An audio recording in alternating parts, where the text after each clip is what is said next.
Oh, they changed the bell. Cool.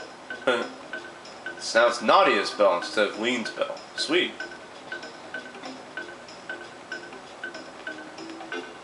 And yeah, if you don't have the epoch for whatever reason, Chrono will help Marley out with putting the bell onto the pillar, altar, pedestal there, and they'll grab the balloons, and then the balloons will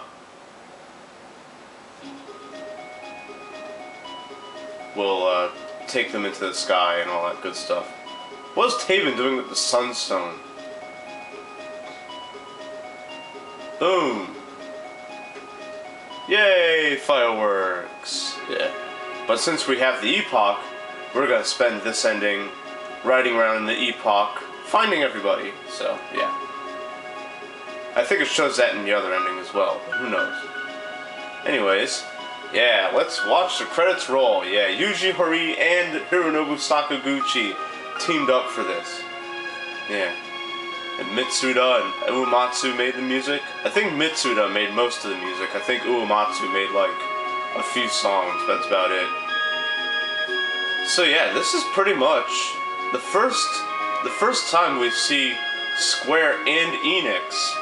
Or, I mean, like, Yuji Horii was more behind Armor Project, but I guess, you know, Enix, of course, supported them, but this is the first time we see Square collaborate. And yeah, this game is fantastic. I mean, there is a reason why I believe that this game is totally better than Earthbound, even though Earthbound has a much like bigger cult following that's developed in the last 15 years. I mean, both games came out in 1995, and if you want more explanation about this, watch my Earthbound LP, the ending to that. Ha! Robo and Atropos. That's pretty cool.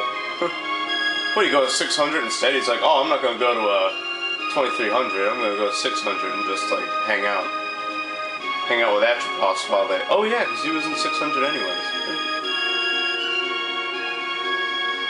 There's Magus. Alright.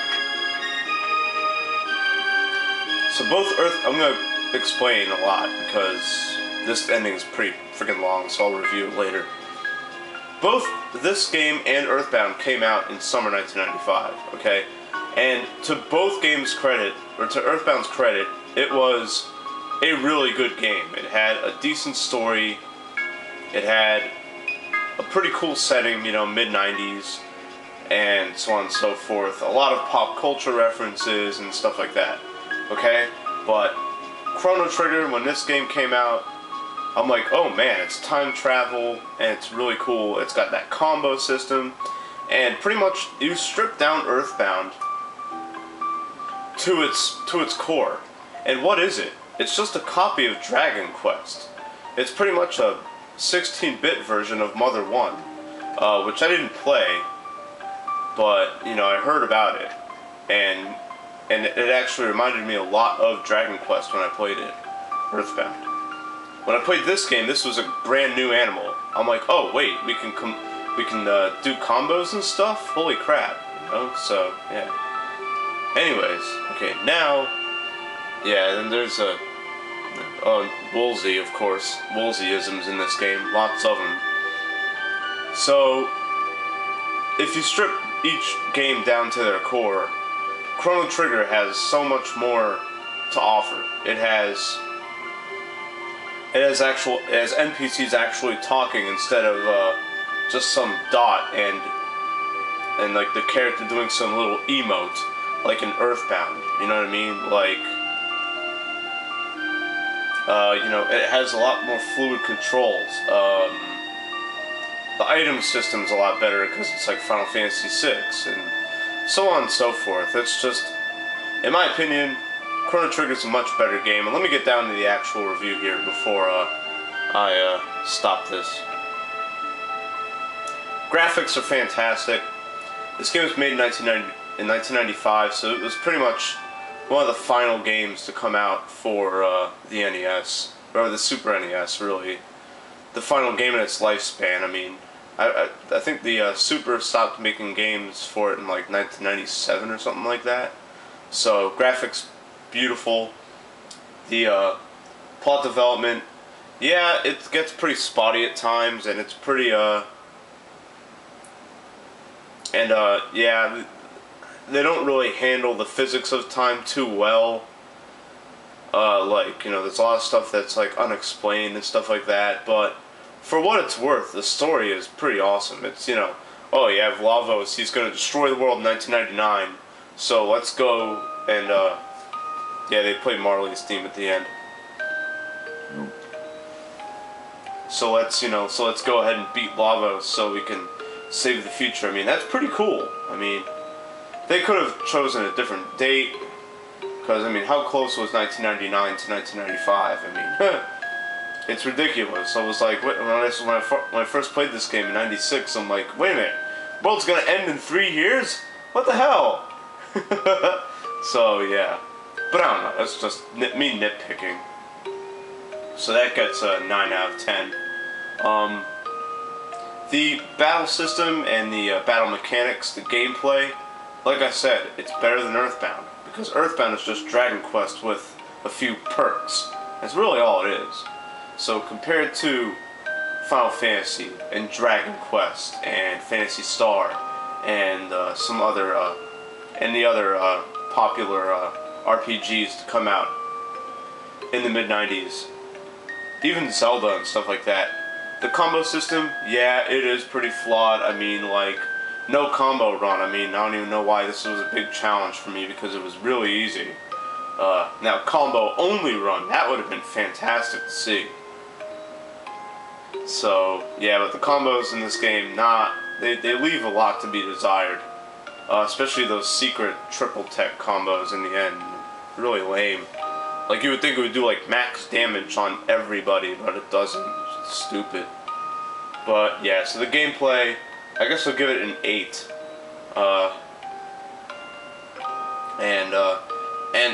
The fact that Chrono is a silent protagonist, that's just my own opinion, but silent protagonists in video games are horrible. I hate silent protagonists. My god. I mean, come on, how many times could Chrono say, no, we gotta do this, or no, because if we do this, then this will happen, and we don't want this to happen, and blah blah, you know what I mean? Like, imagine, like, having Chrono speak his actual mind, like when you see Lavos destroy the world, when you watch it on video in 2300. I mean, he could have been like, oh my god, we have to stop this now, you know what I mean? But they don't do that, it's lame. But either way, doesn't matter. This game is still fantastic. I'll still give it, it's one of my favorite games of all time. It's in my top 5. I'm not gonna lie. So, yeah, I'll give it, man, 8.5 out of 10. Easy. It's beautiful. It's fantastic. A must play. You can download it for PS3. You can download it for the Wii Virtual Console. I don't know if you can get it on Xbox Live Arcade, but whatever. You can buy it for DS, which is what I'm going to be playing. In the DS version of this game, you'll be able to come across certain, like, vortexes and stuff after beating the game once. And what I'm gonna do is, in the DS version, I'm gonna show off all the other endings that you can get.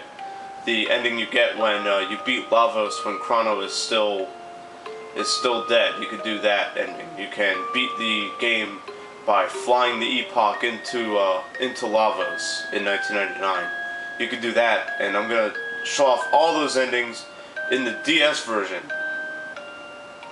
And yeah, so that's what I'm gonna be doing for the remainder of this series. And with my DS content, I'm just gonna use whatever I want. I mean, I'll use combos, I'll use whatever I have to use to do what I gotta do. And I've already played through the New Game Plus like 40 times in in the DS version, so I'm in good shape to do all the bonus content. And yeah, that's another really cool feature about Chrono Trigger is New Game Plus and beating Lavos whenever you at any point in the game, which is a really cool concept.